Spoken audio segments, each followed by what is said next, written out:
భూముల రేట్లు సామాన్యుడికి లాభమే కదా అనుకుంటున్నారా? అక్కడే మీరు పప్పులో కాలేసినట్టుగా అర్థమైపోతుంది.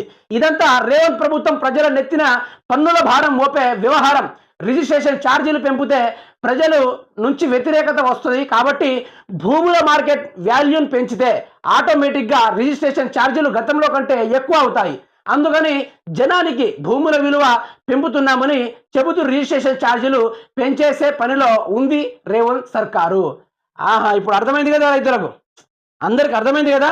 ఒకటి చెప్పండి, భూమి వాల్యూ పెరగాలంటే ఎట్లా పెరుగుతుంది? అక్కడ ఏదైనా ఇండస్ట్రీస్నో, అక్కడ ఏదైనా ఫ్యాక్టరీనో, లేకుంటే ఏదైనా డెవలప్మెంట్ స్కీమ్ లాంటివి పెడితే అక్కడ భూమి అనేది వాల్యూ పెరుగుతుంది. రేవంత్ రెడ్డి వచ్చి పెంచితే పెరుగుతుందా? మీరే చెప్పండి.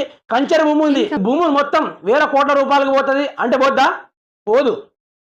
ఆడ ఏదో ఒక లిటిగేషన్ ఉంటే తప్ప అది కాదు. ఇక్కడ భూముల రేట్లు పెంపుడు అంటే ఏదో కాదు, రిజిస్ట్రేషన్ల కాడ ఫీజులు పెంపాలి,